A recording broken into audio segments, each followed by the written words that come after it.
Hey everybody, Chris McGeary, how's everybody doing? It's Friday. We made it. Good to have everybody here. We got some really good numbers. A lot of folks logged in. From a mosquito and tick perspective, obviously, we had a full launch of different materials and collateral and different things we could do with the services from a marketing perspective. With the launch of a conference. And I know that several of our markets are kind of well into the mosquito season already, but there's really, kind of two key things that have come on the scene that I thought made it important for us to sort of try to jump together and talk a little bit about the topic. The first being TruGreen's entry into the mosquito control market, TruGreen Mosquito Defense. And then the second one being the tremendous uptick, excuse the pun, in tick pressure. Everywhere on the news in terms of Lyme disease and tick awareness and the different things going on. You can't turn on the news without hearing about it in the Northeast for sure. So knowing that, we wanted to definitely share some of the things that we might be able to do to better market in the space. And in particular, what I wanted to do was bring a couple of folks to speak to the group who've had some great results in the space, as opposed to me just talking about the different tools and tactics. The other thing I would say, just to sort of quickly touch on this, is as a franchisee, you have to wear a lot of different hats at different points in time. Sometimes you need to be the chief financial officer. Sometimes you need to be the chief marketing officer. If you think about the notion of being the chief executive officer, from a tick and mosquito perspective, the potential for this to help your business from a growth perspective, in particular from a diversification perspective and a profit perspective, really, really valuable place, I think, to take your business. Again, particularly as you think about diversification and finding alternate places to drive revenue stream from. And so, that said, I think for the rest of the call, we'll sort of shift to that marketing hat. If you could jump slides here, Melissa. Perspective.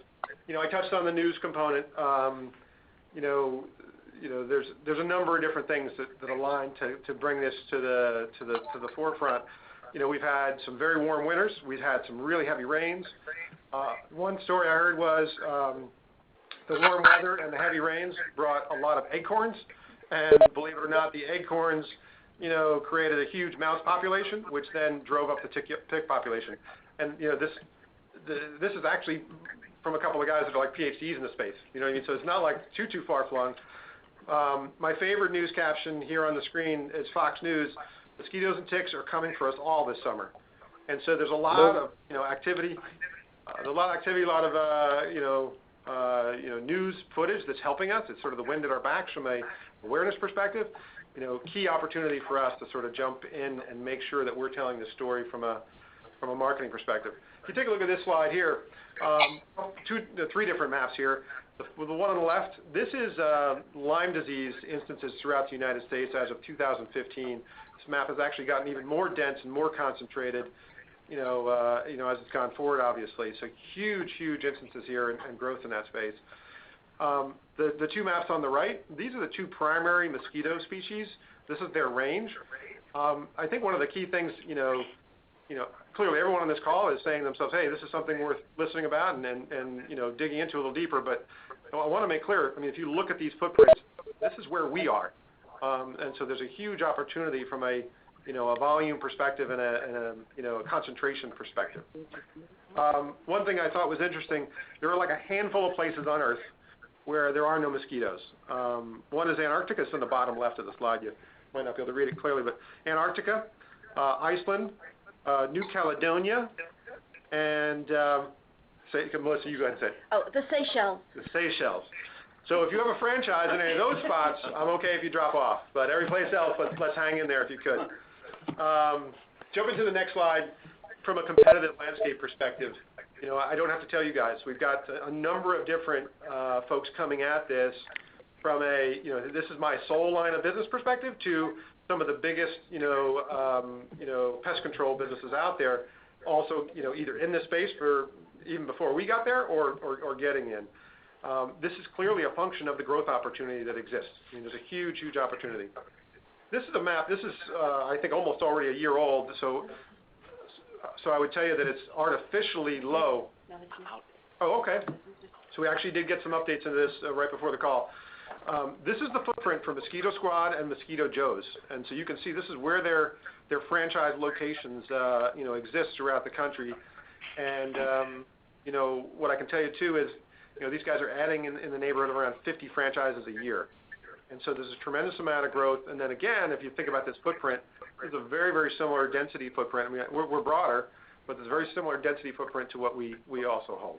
So jumping to the next slide, this is competitive landscape relative to customer count.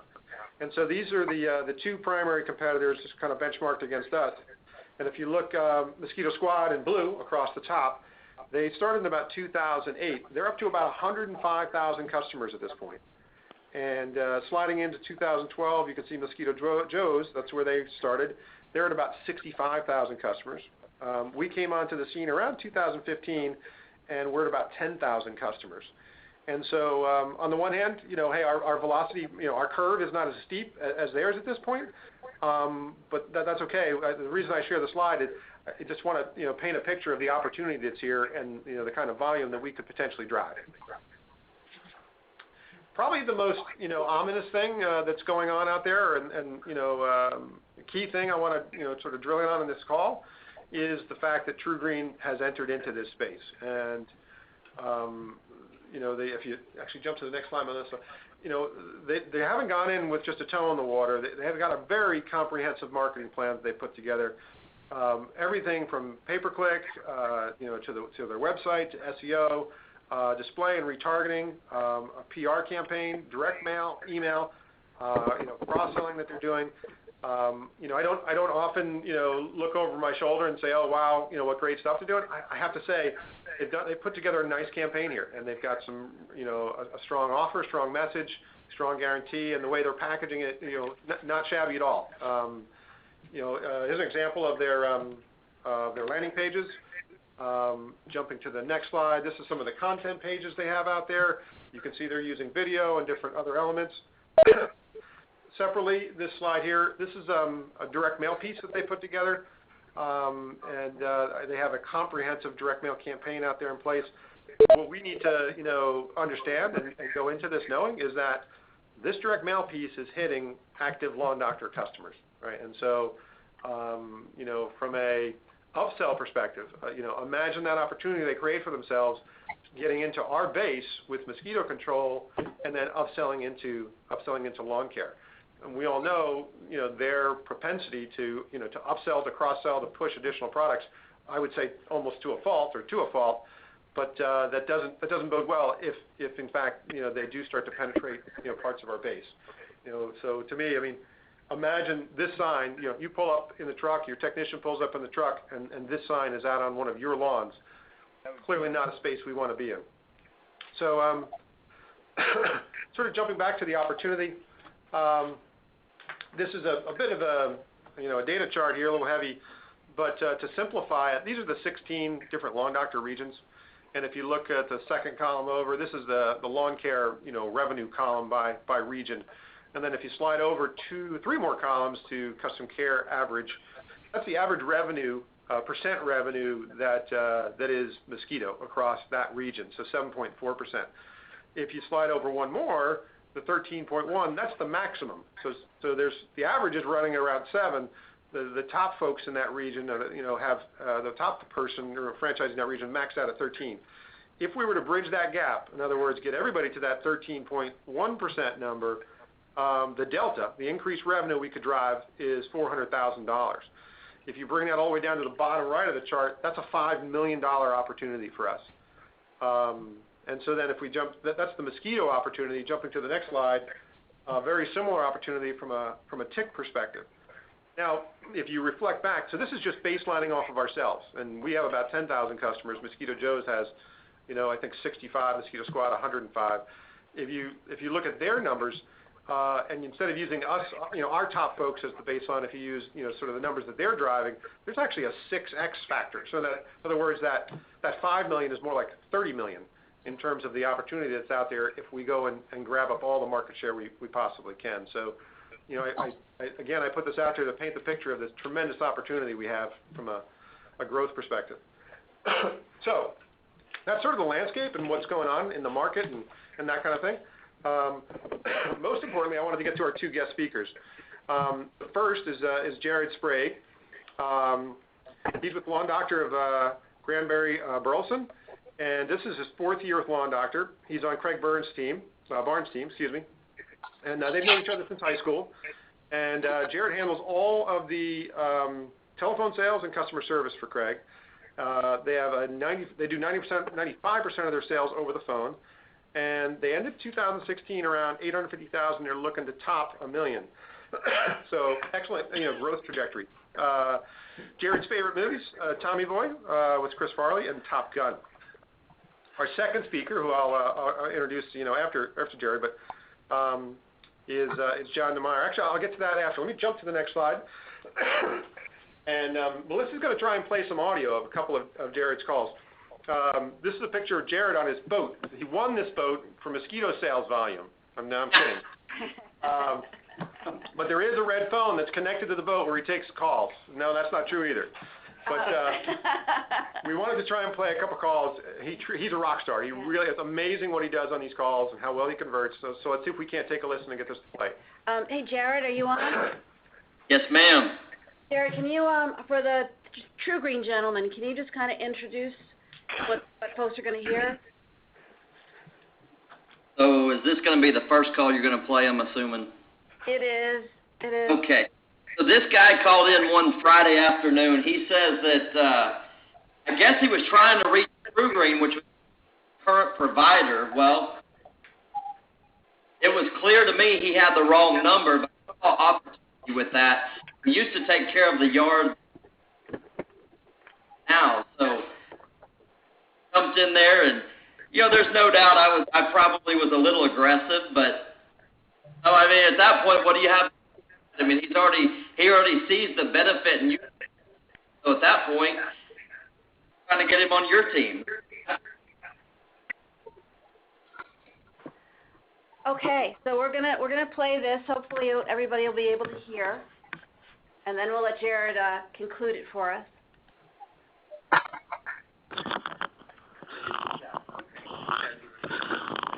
Used to take care of that property for the previous owner.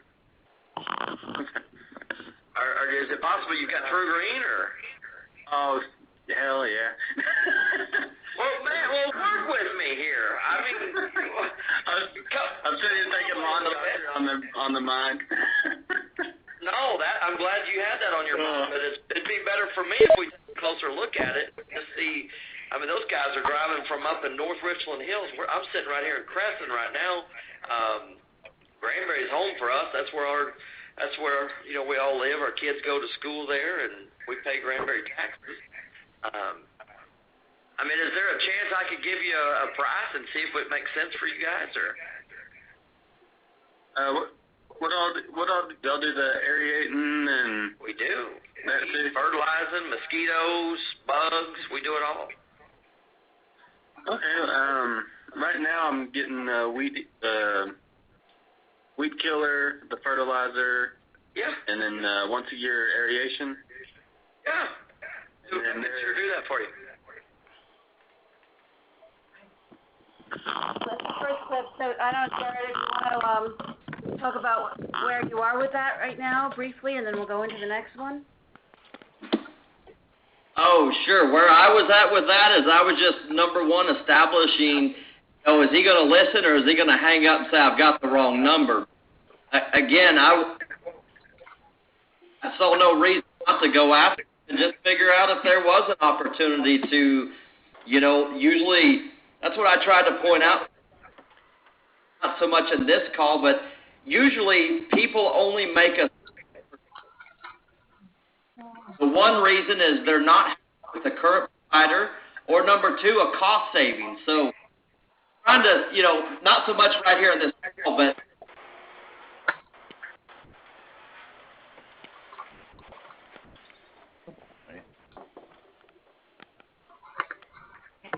does someone have a speakerphone on? If they could mute, could everybody mute their phones except for Jared?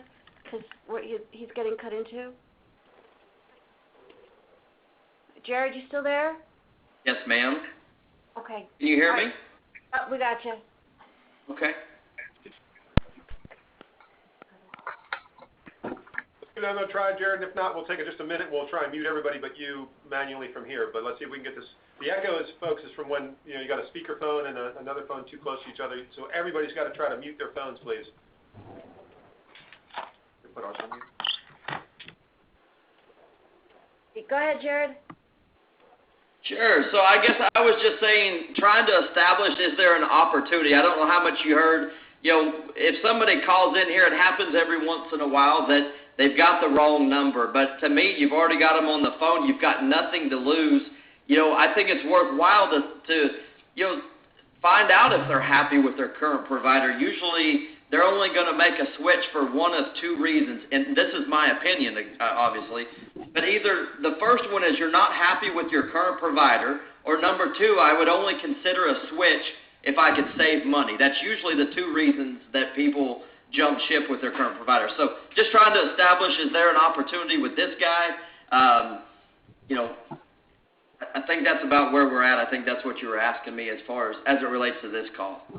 Yeah, absolutely. So we're going to play the next clip.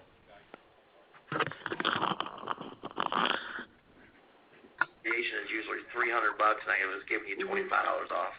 Mhm. Times. Wrong call. I'll make it 165 even per. I know he'd appreciate that. Yeah. 165. Okay. It'll be 165 instead of 167. I'll still give you the $25 off on the aeration. And then if you guys ever need help with bugs, spray around there for bugs, we offer that. Well, that's what I was going to ask about the fire ants and ticks. I mean, we have a ton of, which I love, we have a ton of deer in our backyard, but I also have 3 dogs, and you can only treat them so much. So I was just curious. Yeah, they're not outdoor dogs, but they go outside.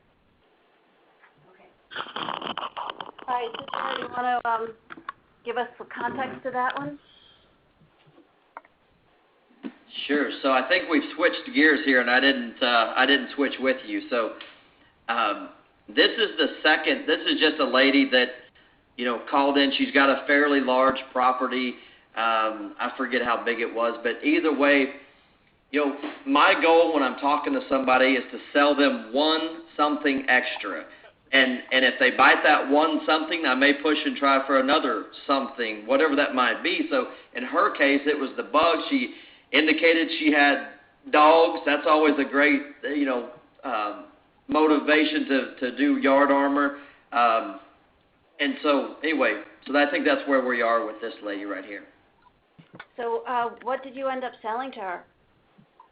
So we ended up selling her an aeration, the lawn service, and also yard armor. And one thing I do want to point out, something that I don't know if this is the time you want me to jump in or kind of tell you what runs through my head when I'm talking to somebody. If they have a large property, rather than sticker shocking them when they say, well, how much to spray say they have an acre, how much to spray that for all my bugs, then, I'll tell them, hey, we can come through there and spray 25, 30 feet out. It's $85 or $95 an application, and then they're not sticker shocked.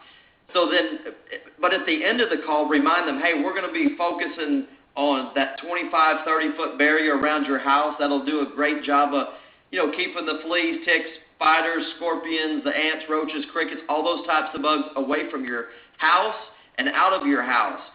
If you ever figure out that that's just not doing it for you, we can obviously look at doing a bigger area down the road. But most people, I very rarely have people call back and say, hey, that's just not working for me.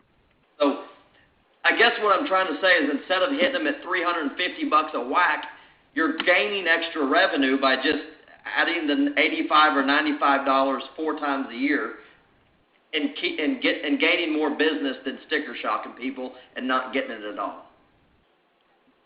Yeah, that's great, Jared. Thank you so much. Jared, anything else? I mean, just top of the house, high-level things you might share, philosophy, approach, different angles that you use, that kind of thing? Absolutely. So once again, I go back to I think it's important to establish, have you ever used a service before, or are you just kind of the do-it-yourself kind of guy? Because it'll tell you a little bit about who he is, I think. If you've got a guy that's used to using the service, well, then it's more about how you can leverage your service against what we know what our competitors usually are doing, and we can usually always beat them. If it's the do-it-yourself kind of guy, then maybe if he's not biting into the all 4 times a year on the yard armor, then you look at, hey, we're willing to do 2 applications a year. And what you can do there is when he calls you back in a couple months and says, hey, man, your product's wearing off, good. Let me add more to it. You can build to it and still keep his interest.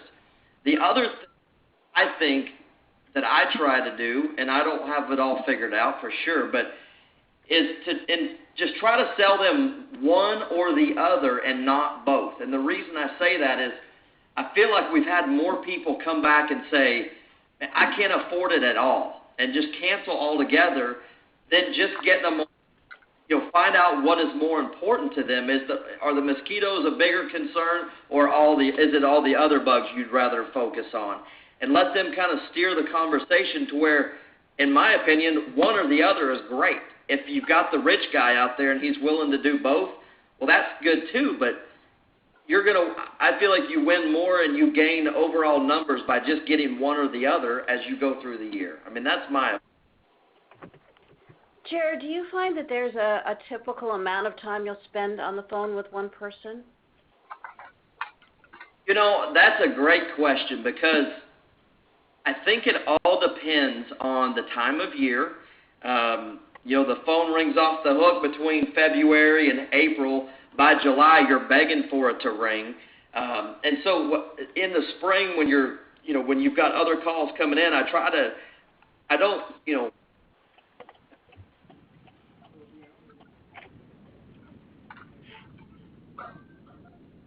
Hold on, Jared. You're breaking up there. Can everybody make sure that their phones are on mute, please? Okay, Jared, you can. Let's try again. Sure. So, I guess depending on the time of the year, I always feel like I think that people call back the ones that are going shopping. Let them go shopping. I truly believe in that because when they say, "Well, I'm going to go check with a couple of your competitors," hey, feel free to do that. Go for it. Here's what I believe you're going to find when you call them. You're going to get that guy at True Green. He's going to be very pushy. He's probably sitting in a different office or a different state in an office, and he knows nothing about your yard in Granbury, Texas. But please do that. Make yourself comfortable. All I could ask is if we're a couple dollars apart, would you give me a call back and let me know what it might take to earn your business? And that way, if you spend the time, if you have the time, let's do that. If you have the time, you're willing to invest the time with that customer, within reason, obviously, that guy he'll come back more times than you'd think. He'd call back and you'd say, "Well, I know you did your shopping. Do you mind me asking, why is it you're coming back to us?" And what I always get is you took your time, you weren't pushy, and I feel like you win more than you lose that away. Another thing that I think that helps us is when someone calls in here to make a payment, or let's say they call in here with a concern about all the weeds they have or whatever it might be.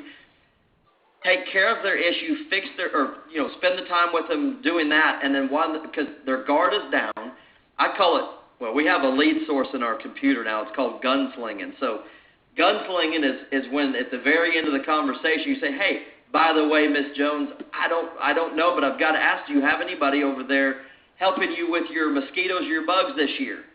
"No, I really don't." And then take the opportunity to tell them about a promotion that you have going on. And we sell more stuff that way in the downtime than we do picking up the phone and calling a list, in my opinion. That's terrific, Jared. Thank you so much. Jared, what would you say are the 3 biggest objections you get, or most common, and kind of what's your rebuttal? You got it. So when it comes to selling pest control as that goes, hey, that's no worries. I've already got a pest control guy. Hey, okay, Mr. Jones, I understand. If you don't mind me asking, this is my understanding of most pest control guys is they want to come inside your house. That's where, you spend a lot of your time. That's where your kids are. That's where you eat, sleep. So they want to put their products all inside your house and then maybe run a quick beat around the exterior of your home. But realistically, outside-in approach where we feel like all the bugs, they're coming from the outside. So and just, spin it around, say, because most people never heard of this approach. So you spin it around, they say, oh, well, that makes sense, and hit them from the outside, and it's usually cheaper than their pest control guys. So, the fact that I've already got one. Hold on 1 second, Jared. Everyone, please mute your phones. Mute your phones. Thanks, Jared. Sorry. Go ahead. Maybe price, maybe. That's just more than I had in mind. Okay, awesome. Do you mind me asking, what did you have in mind? Establish a starting point. If he says, well, if you're at $150 and he was thinking it was going to cost $100, guess what? We can do that. We're just going to do a lesser area. And just if somebody can tell me where their mind is, I can figure out, is there a way I can come his way and, and capture more of the revenue. I mean, that seems to work. Very cool. Don't know if that's off the top of my head. That's awesome. That's awesome stuff.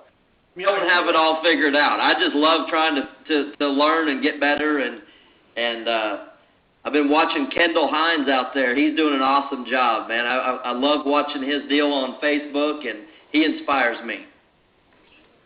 That's great. That's awesome. Yeah. How much would you say, of your sales and your success comes from sort of that by the way script and, that sort of that angle, if you will. And what's interesting is I noticed you had like a different set of words for it. I heard in the recording, you sort of wrapped up with, I'll give you X, Y, Z. I'll give you this price, right? And then you sort of quickly segue. And if there's any way we can help you with those bugs, you got bugs? You know what I mean? So like that's to me a by the way.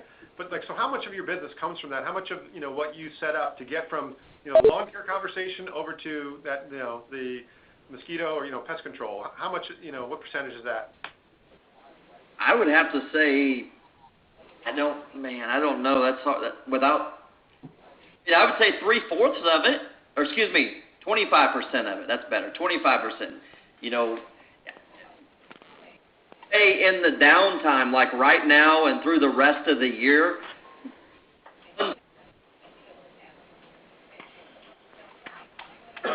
Okay, everybody mute your phones, please. Mute your phones.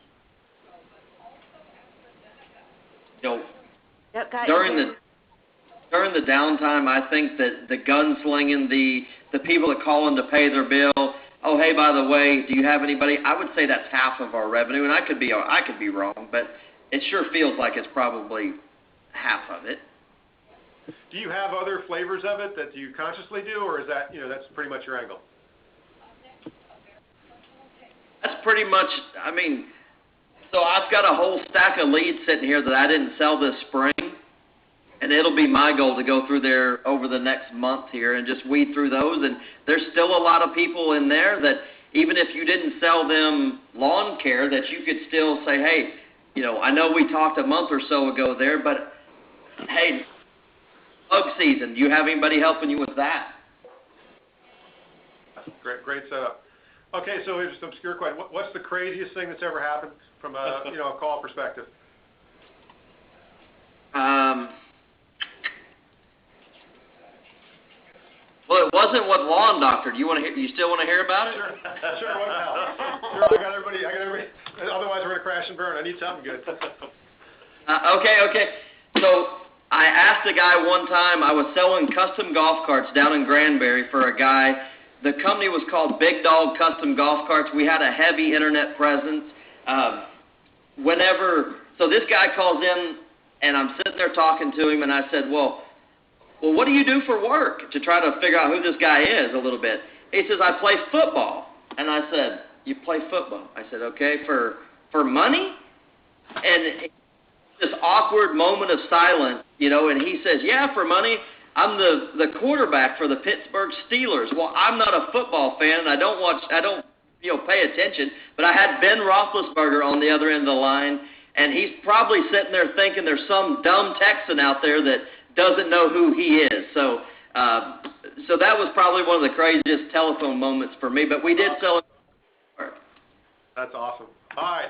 So before I switch gears and we bring on John, anything else you'd like to share? I mean, I love everything you shared with us. I love the energy. We had a chance to listen to a number of your different calls, and we're listening to them in a conference room, 5 or 6 people. Everyone's kind of smiling ear to ear because you're kind of flowing in and out, and you make it sound so simple, so easy. And sometimes, what you do is almost like counterintuitive. It's the notion of well, it feels like it's too much. Like, well, okay, what would be right? You know what I mean? Like, you wouldn't think to say that, but it sounds like it works. But so any other, gems like that? Anything else you might, pearls of wisdom you might send our way?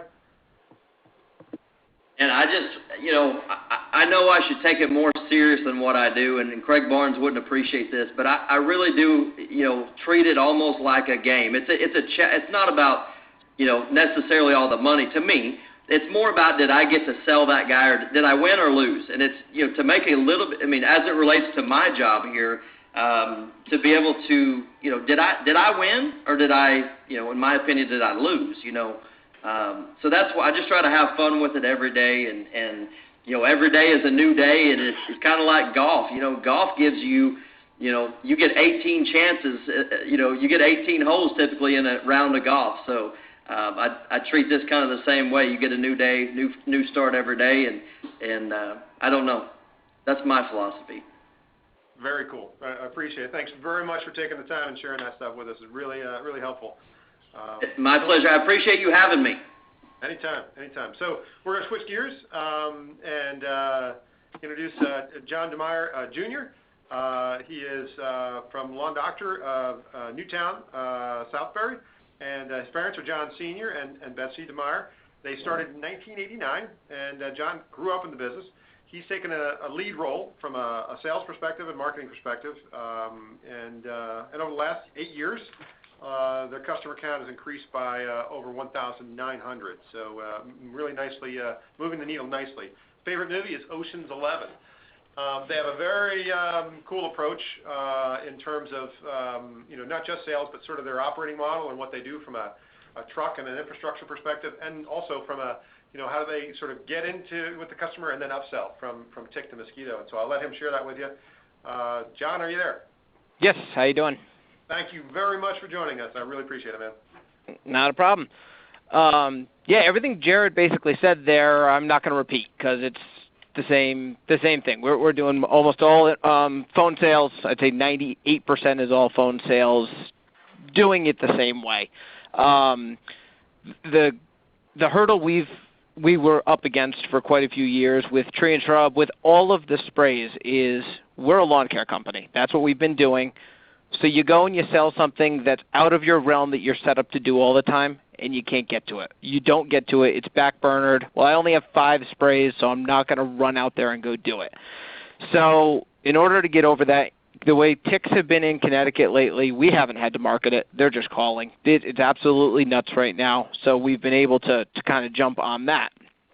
We made a dedicated truck and hired a guy that's all he does. And as of last year, he did not have a full route. We could keep him busy for a couple weeks every round, but then there was a big downtime. So we were running out of a truck that we were running out of water by noon every day.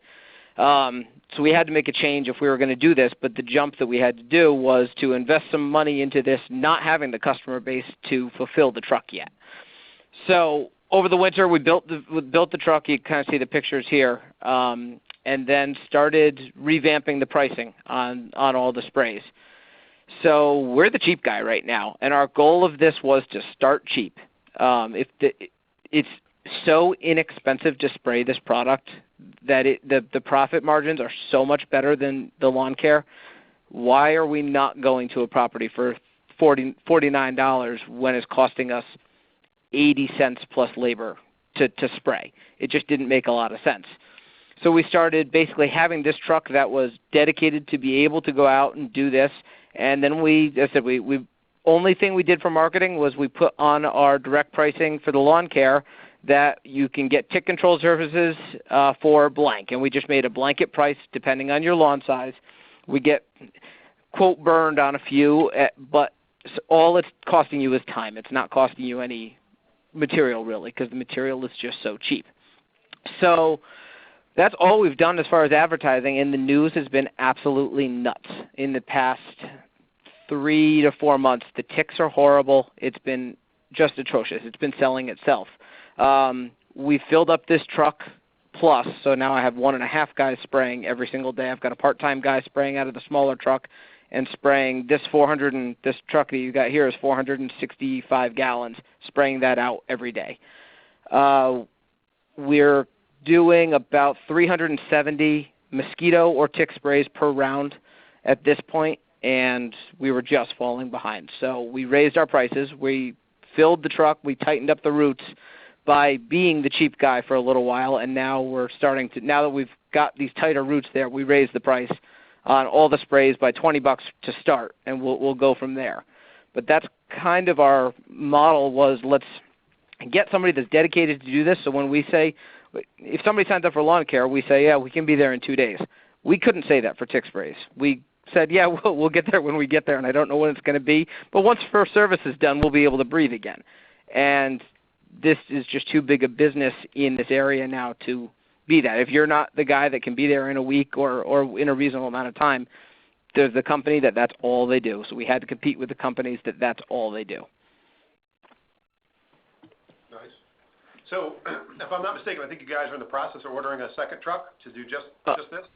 No. Well, we don't know what we're doing. We're probably going to have to build another truck over the winter. We'll be okay with 1.5 the way it sits right now, but we're probably going to be building another spray truck that we're thinking actually a box truck that we can get closer to 800 gallons in a day, because the properties are big enough we can spray that out in a day without a problem here.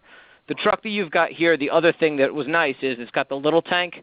There's got 3 tanks. It's got a 325, a 100-gallon, and a 65. So or 35 actually. So we can actually put tree and shrub in one tank, organic tick spray in another, and regular tick spray in the other one, or keep one as water, and then we can move water from any tank to any tank to create any mix. So you can spray 3 different products out of the vehicle. So you can pull tree and shrub, you can pull organic sprays, you can pull it all out of the same vehicle and be able to get it all done without having to pull separate routes for all of this. So, and then also, if say we've got one random seating out in the middle of nowhere, we've got this set up so you can put a stand-on or a cedar or something in that side door too, if you've got one random thing or you need to use it for custom care in the fall. So we bought the ramp system from Lawn Doctor to be able to do that. And then, so that's awesome. Give me an idea, like ballpark. I mean, you said the truck, you'd filled it up, you're at 1.5, but at that full truck, what kind of revenue are you, per day for a truck like that? Oh, okay. So anywhere from $1,200 minimum to $2,200 a day. Your material cost is probably $60.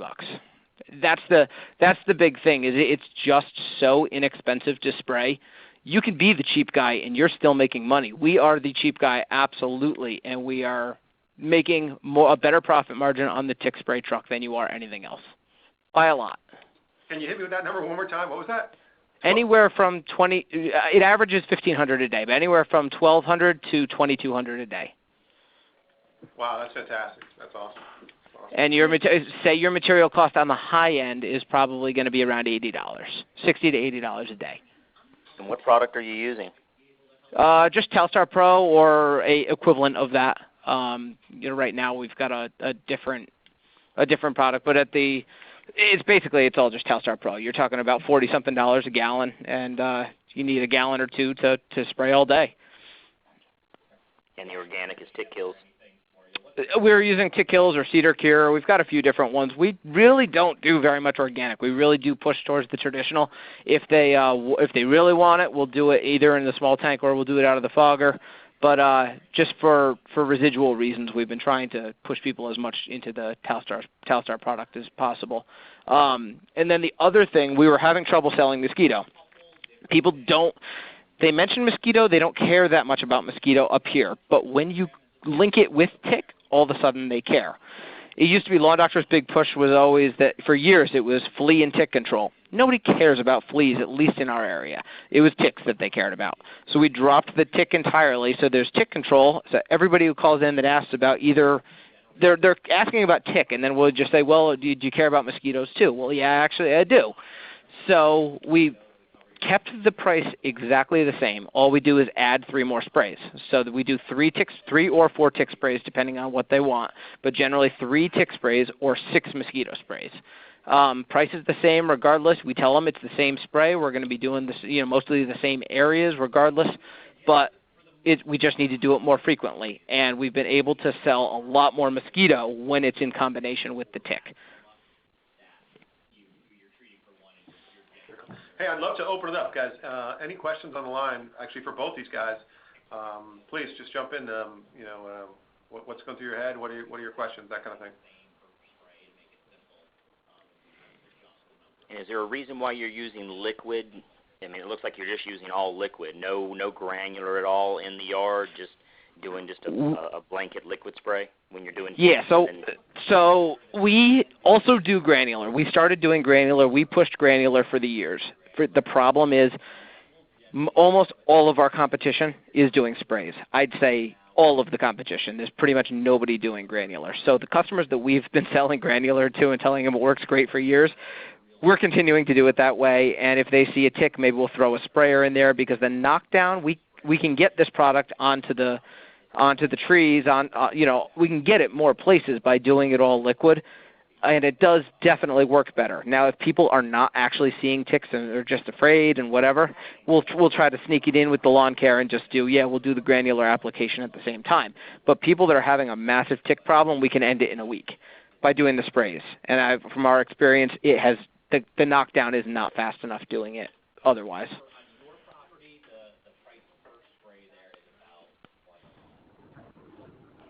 John, when we were talking, I think just to go back really quickly to the strategy when you got into the tick control. Yep. You had talked about you bought the truck, if I remember correctly. You bought the truck, and that your goal was to pay for the truck. Oh yeah, I mean, absolutely, and that's probably already happened, and we're a month and a half into the season. If you're doing 1,500 a day, it definitely did. Our main goal was not necessarily to pay for the truck, but to have the truck have its own full route and keep that truck busy every day, and that was the important thing. That's what we did do. It's been years that we've been trying to do that, but we never had a dedicated person with a dedicated truck that's all it did. And once our comfort level was there that, hey, let's sell this because I know we can get there in 2 days or I can get there in a week, and it's not an afterthought. The biggest thing was jumping from we're a lawn care company, yeah, but we do this stuff too, to we're a lawn care company that can also do tick sprays, and we're set up to do it. Being set up to do it was the key to being able to sell these and not be buried. Right now, we're actually picking up sprays from one of the bigger tick companies in the area because they just can't get there. So that's why I hired another part-time guy, because we were about to fall into the same thing. We sold so many, I just can't get there. We got our head above water now, right as the mosquitoes are those sprays are starting to pick up too. So this truck, I'm confident, is going to be busy full-time spraying all season.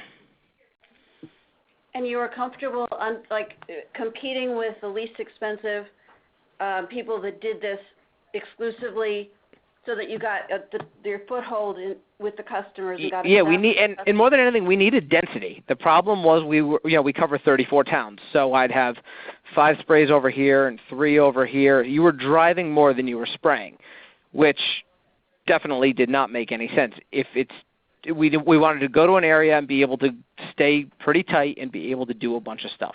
And that's been an issue. So now that we actually have this setup that we can do that, we've lowered the prices. We can go to an area. We can stay in an area, spray all day. Yeah, did you take a little bit of a hit on what you could have been making? Yes, but we're not driving all over creation anymore. So that was the big thing we've been trying to do. Any other questions out there? Yeah, the truck system is nice. It looks great. Would love to have it.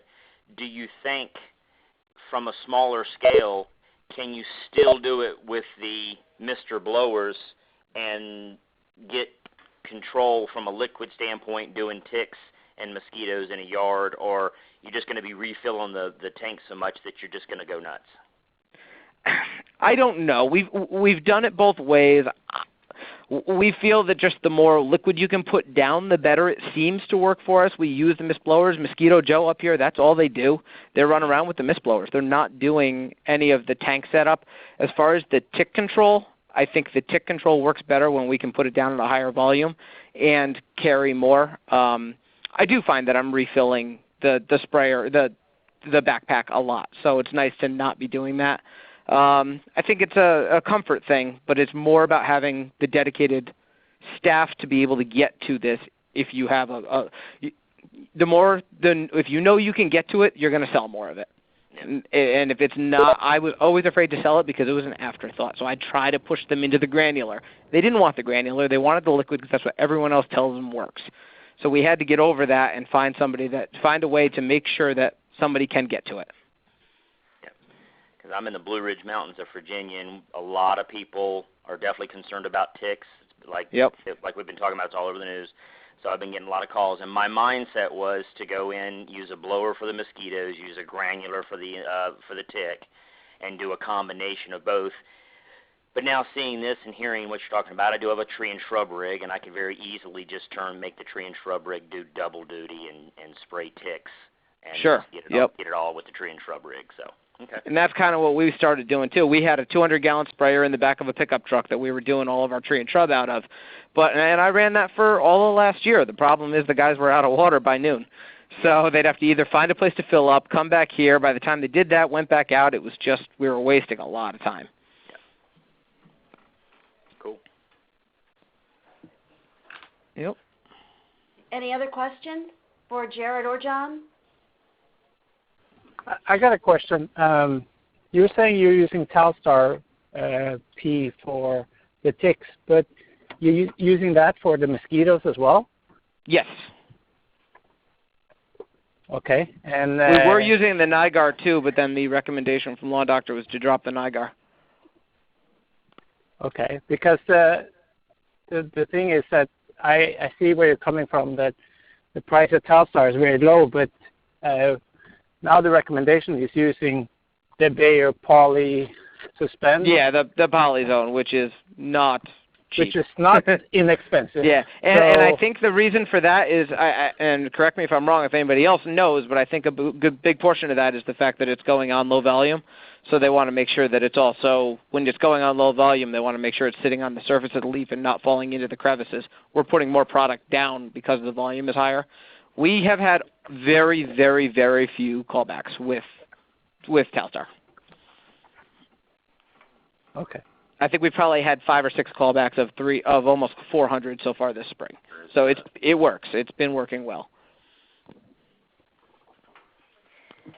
The big difference as far as products would be, with the Suspend Polyzone, you get a longer residual than the Telstar. John, I think you're going out every 3 to 4 weeks. Right. And that's fine. The Suspend, I mean, you can definitely extend that to 6 weeks, if you wanted to try to match it up with your lawn care servicing. So if you have a small business and you want to be able to do them both out of your care service vehicle, that gives you that opportunity that Telstar really doesn't, because you're going to have to go back out more frequently. But both are recommended. Both are in our programs. It's kind of which works best for you. Do you know your rate of the Telstar to 100 gallons, or what's your chemical percentage? I believe it's 25 ounces per 100, right? Telstar, Dan, 25 ounces 100. Yeah. Well, we put it down one every 4 gallons. An ounce every 4 gallons, maybe a little hotter, actually, just because I don't know that we're going down to a true 4 gallons because we're running a 3/8 hose, because it's much lighter to have the guys drag around. Gotcha. Yep. Are you using a lawn gun, or are you still using a tree and shrub No, we're gun? using the JD9, the regular gun. Okay. Yep. Are you selling many of the Sentry misters, the mosquito to leave behind? No, we have stopped selling those. We had problems with probably half of them leaking, and if anybody wants 10 or 15 of them for a very large discount, you let me know, because I have a pallet of them sitting here. Okay. Yeah. No, we had problems with. I mean, I had 3 at my house. They all ended up leaking very quickly after, and at $20 a gallon or whatever the refill stuff is, it was just draining straight through the bottom. So it was turning into a PR nightmare. So we got rid of them. Okay. John, when you kind of first got started, bought the truck, all that stuff, I mean, what did you guys do, marketing-wise, awareness-wise, communications? What did you do to get the phone ringing? The only thing we did was we put it on the direct mail piece. It was just, the lawn care direct mail piece. It was a postcard, and it just in bigger letters. We said, tick sprays for your property, only, $109 per spray. And then when they called, we'd explain that it's 3 services or 6 services, depending on whether you want to take in Mosquito or just tick. Other than that, we've been so busy with them, I haven't sent letters. I haven't done anything else because I don't think I could get to any more right now without building another truck right now, which is what we're talking about. And the media, in our area, the media is helping. The media is doing it for us. I mean, once a week you see an article on how bad the ticks are and the tick populations, like you were saying, with the acorns and the mice populations. And they're right. The mice population is nuts right now. It's a noticeable difference. So there is some definite truth to that, and the media has just been playing into our hand perfectly. Yeah, when I tell the mice story, people look at me like I'm crazy, but it's... No, I think it is actually true. That's what everybody's saying. That's true. Yep. What's your average one more size? I'm sorry, what's your average what? Lawn size. Oh, God, it varies. I'm probably about 10 to 12 now. We've got franchises that it's 18, 19. I've got franchises that's probably 3. Gotcha. Yeah, we run the whole stretch. Sorry, you might have said this already, but so what if I came to you and I had a, let's say a 6,000 square foot property, and I wanted the mosquito and tick, what is it you charge me per spray then? I can tell you right now. So the other thing is, as far as like the actual surfacing of it, if it's a 40,000 square foot lawn, we're not spraying the entire lawn. We're spraying the periphery, we're spraying all the garden beds, we're spraying all the shrubs, the mulch, that kind of stuff, and around the decks. We don't go crazy spraying every inch of the lawn. If it's a 6,000 square foot lawn, we just walk over the whole thing quickly with the hose and spray the whole thing. But it's kind of a judgment call a little bit, and that's also because we've been really cheap on them, so we're going to make sure that we spray really well in the areas that matter. And the middle of a 40,000 square foot lawn, I'm not going to go nuts trying to worry about to make sure that that's really, really hammered, because it has not really been an issue. A 6,000 square foot price on that for us is running about the granular were at 69, the sprays were at 89.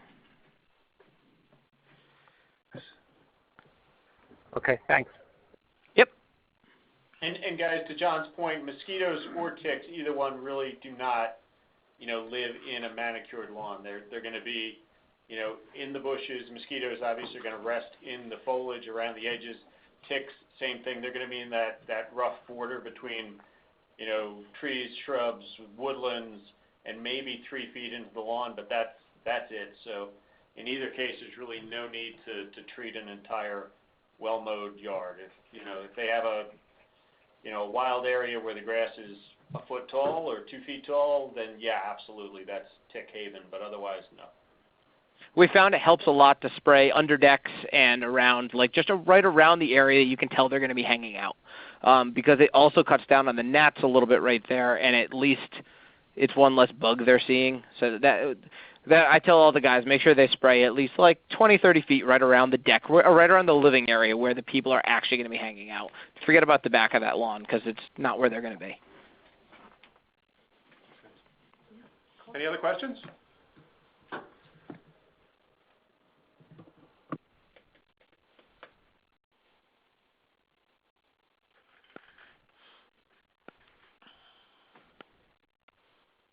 Some of it. Hey, just really quick. I mean, Jared, anything you'd add from a marketing perspective? Some of the things that you guys do, or to get the phone ringing and increase sales.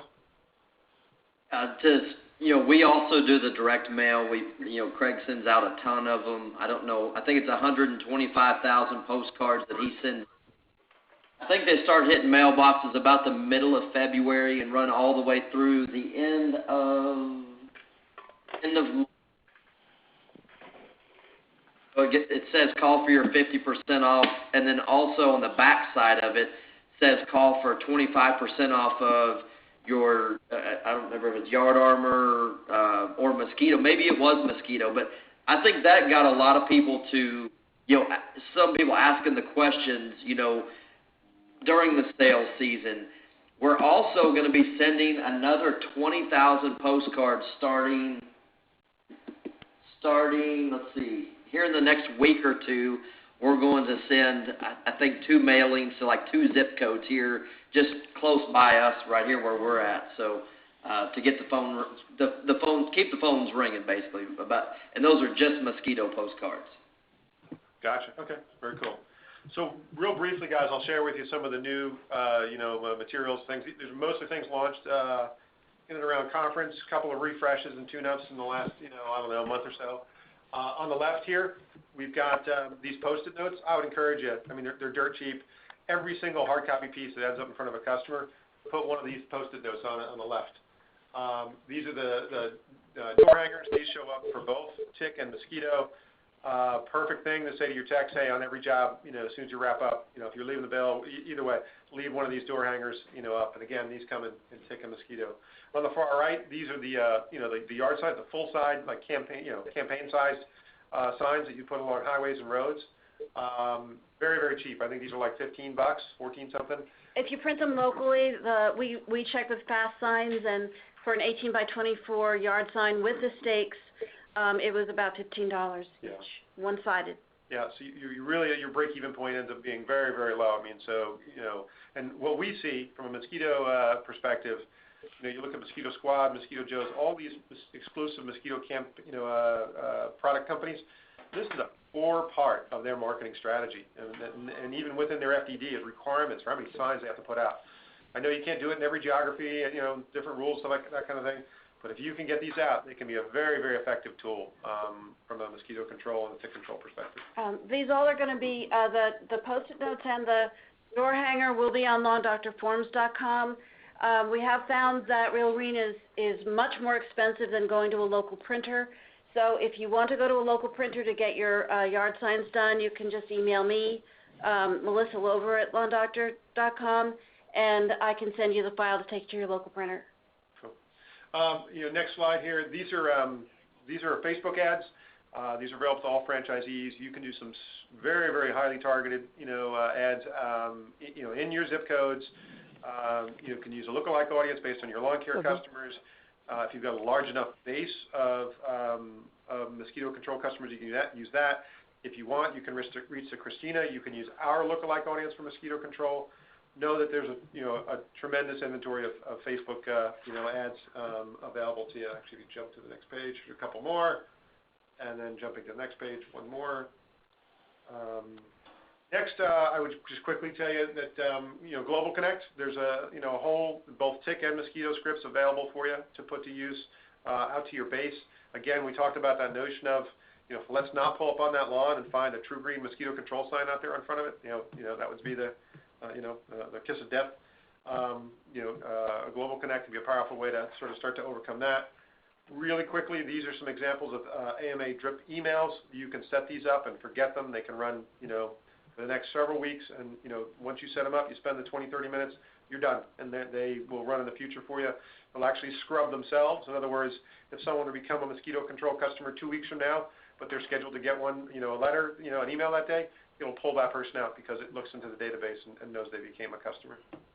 And one thing with the AMA drips, initially when it was launched, they were not editable. Now there are editable versions on AMA. So if you do want to put in your own text or offer, you can. Yep. Jumping over, these are constant contact emails. So if that's your chosen weapon, if you'd rather do constant contact, those are available for you too. To sort of simplify this, though, I mean, some things I would tell you to think through, just to keep them in small buckets, right? From a phone perspective, top on here is the Global Connect, and then next is the by the way scripting. I mean, we heard that from Jared. I mean, working that into every single conversation in a very warm, soft sell way can be the difference maker. It can change everything, right? And so you've got them on the phone, and you just build that talk track where you just kind of weave it right in. And it's not a sales pitch. It's not it's just you're putting it out there. And you heard Jared do it. He does it with, poise and debonair and grace and all kinds of things. It's really smooth, right? So that's the first bucket, the Global Connect and the by the way scripting. In the middle here, both email and then sort of the hard copy component, the Post-it notes. Again, super, super cheap. I'd encourage you, put these on every single thing that goes out the door. Hey, Chris. Yeah. Definitely, same thing. The just asking on every call. Jared's absolutely right. Like it never hurts. Just ask. It never hurts to ask. People don't know we do this, so it's definitely worth asking, and because you do get a lot of business that way. Yeah.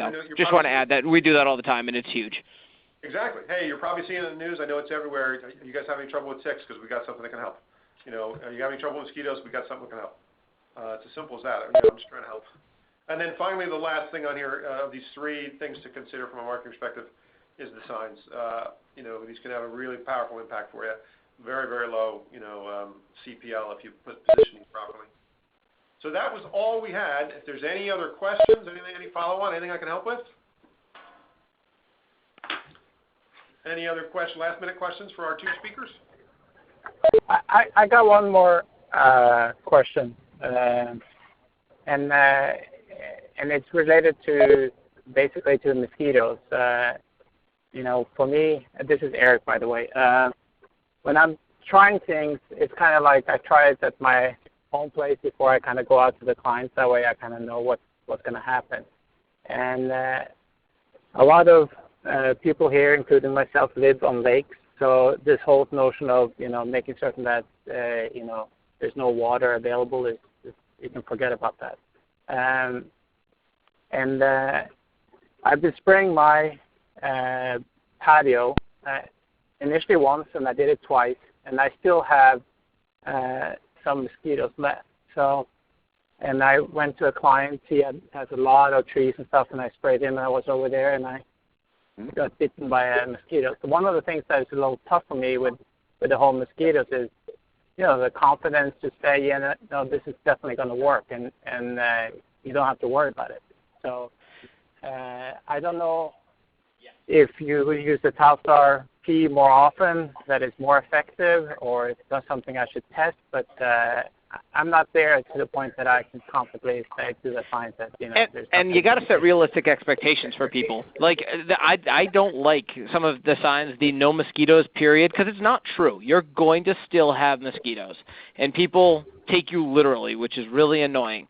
But setting realistic expectations when you go to a property and there's a marsh next door, or there's a pond there, or there's this, that, and the other thing, they're going to have mosquitoes still. We say it's going to reduce the population. It may not work for you. It works for most people. We're very, very honest and very realistic about it. And we've had a lot of great feedback, and a lot of people say, not a lot, but a few people say, I live next to a marsh. It doesn't help. And, yeah, you've got a 3,000-square-foot lawn next to marshlands, and none of your neighbors do anything either. They're going to have mosquitoes. So sometimes the pressure is just more than the spray can handle. But saying that you're never going to see a mosquito, it's going to be perfect, we never say that. It's not going to happen. So just setting a realistic expectation that our goal is to reduce population. It's not to eradicate, because you're not going to eradicate. It's a flying insect. And that seems to work really well. People get it as long as they're being told that. I agree with that, John, and it took me a while it took a few callbacks for me to change my lingo. Sure. Yep. Cool. Any other questions, guys? Okay. Good stuff. I have a question. I got to turn my sound down.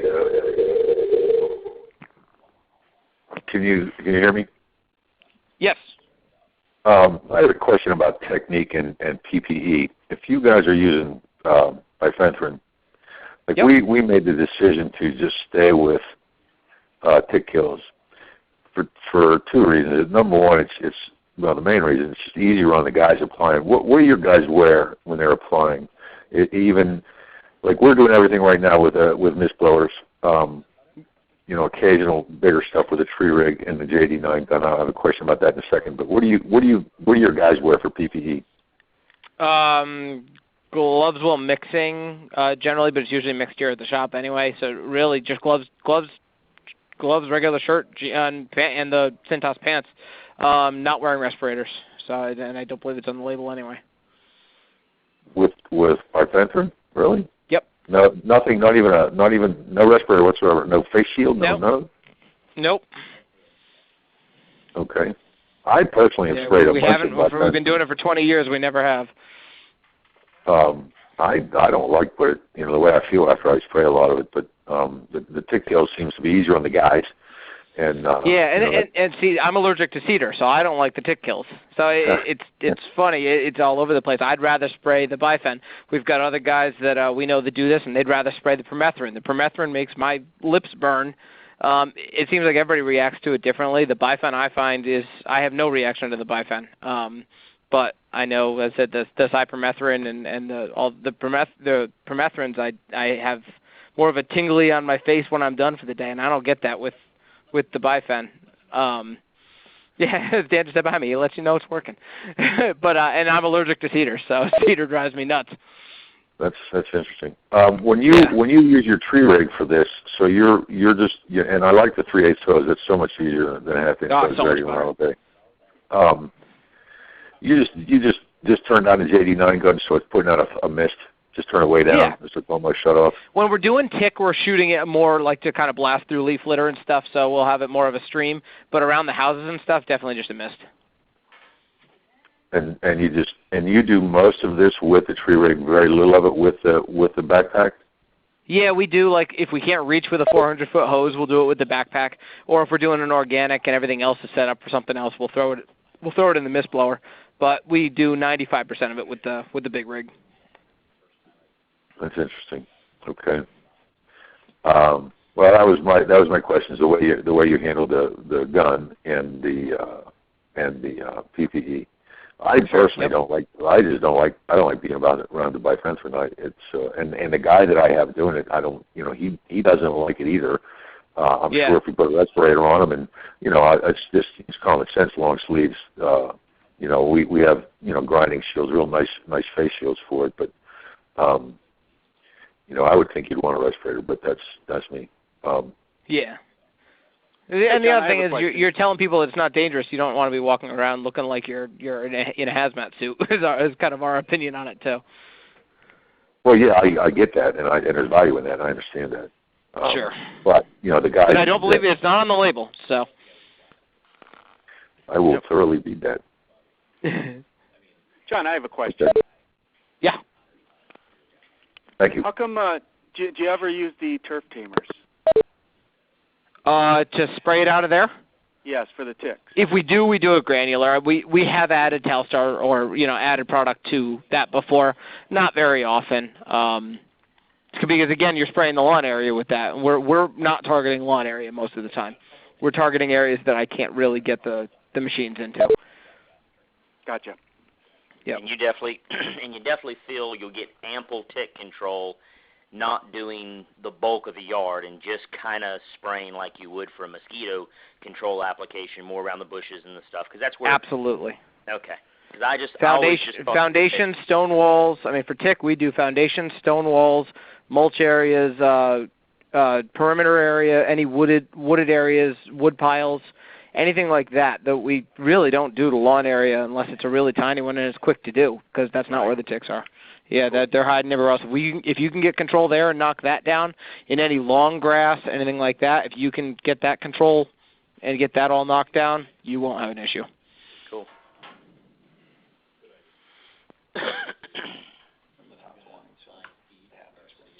Any others? Last call? All right. Well, John, Jared, thank you very much. Everybody else, thank you for the questions. Thanks for joining us. I appreciate it. Huge help, gentlemen. This is great stuff, and thanks for all your hard work. Thank you. Thank you. We will. Have a good day. We'll be sending out an email with the recording so that if anybody missed it, they can take a listen. Have a great weekend. You too. Thank you.